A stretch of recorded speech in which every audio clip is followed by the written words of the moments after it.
What if I told you that one of the most powerful industries in the world, the one that controls how Americans see their doctors, get treatment, and even access life-saving medication, is starting to crack? Health insurance companies, once untouchable, now they're under fire. Lawsuits are piling up, politicians are circling, and millions of frustrated patients are speaking out louder than ever before. Today, we're pulling back the curtain on an empire built on paperwork, profits, and promises, and why it may finally be heading for collapse. For decades, companies like United Health Group, Cigna, Humana, and Aetna have dominated the U.S. healthcare landscape. They weren't just insurance providers, they became financial giants. United Health alone now rakes in over $300 billion every single year. These corporations own pharmacy chains, they own data analytics firms, they even own clinics. Their influence stretches from Washington boardrooms to your local doctor's office. Insurance was supposed to be simple, a safety net, a way to pool risk so that healthcare was affordable for everyone. But somewhere along the way, that mission changed. Profits became the priority, coverage shrank, claim denials became routine, and while families struggled with sky-high medical bills, insurance CEOs cashed multi-million-dollar checks. This was a system built on trust, and now that trust is slipping away. In 2024, a bombshell lawsuit hit United Health. The accusation that they were using artificial intelligence to deny care.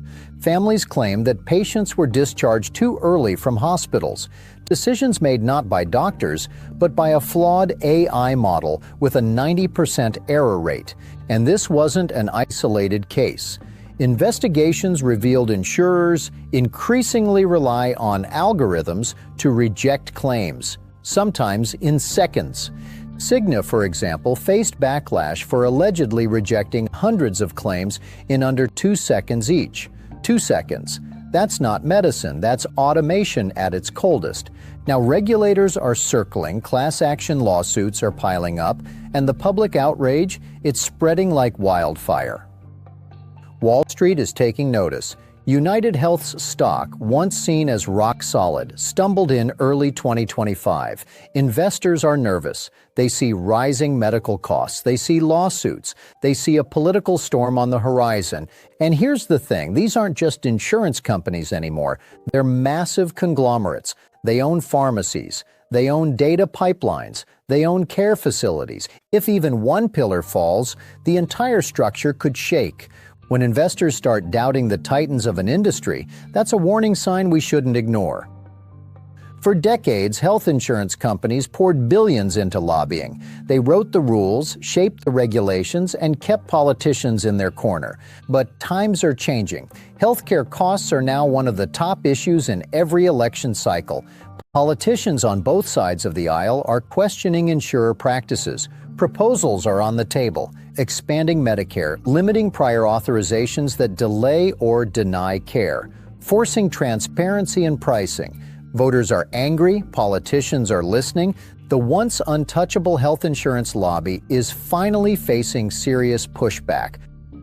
Social media has become a weapon. Every week, heartbreaking patient stories go viral. Families denied life-saving treatments, patients left with staggering bills for routine care. The blame is shifting. People aren't pointing fingers at doctors anymore, they're pointing at insurers. And once public trust is broken, it's nearly impossible to rebuild. And just when insurers are at their weakest, tech giants are moving in. Amazon, Walmart, and other retail powerhouses are building healthcare services of their own, cheaper, faster, and often simpler than traditional insurance. Startups are offering telehealth subscriptions, direct-to-consumer care, and pharmacy discounts, bypassing insurers entirely. Employers are experimenting with self-funded health plans. If patients realize they don't need traditional insurance to access affordable care, this century-old business model could collapse faster than anyone expects. Let's talk numbers. Healthcare in the United States now averages $13,000 per person per year. Premiums keep climbing, deductibles are through the roof, and wages, they're not keeping pace. People are opting out. Some go uninsured altogether. Younger generations are especially disillusioned, choosing urgent care, telemedicine, or cash pay clinics over expensive insurance plans. When your customer base starts actively seeking ways to cut you out of the equation, your business is in trouble. So, is this the end of health insurance companies as we know them? Probably not overnight. They still have billions in cash reserves, political influence, and control over much of the healthcare infrastructure. But the warning signs are everywhere. Lawsuits stacking up, politicians circling, stock prices wobbling, competitors stealing market share. We are witnessing the slow unraveling of a system that once seemed untouchable. Some companies may adapt, others will vanish. But one thing is clear: Americans are demanding change. The future of healthcare in the U.S. is at a crossroads. Will regulators finally crack down? Will tech giants rewrite the rules of medicine? Or will the old guard reinvent itself just in time to survive? This isn't just about insurance, it's about trust. It's about life and death, and it's about a trillion-dollar industry that might finally be running out of excuses. If you found this deep dive eye-opening, make sure to like, share, and subscribe. Because this story, it's only getting started.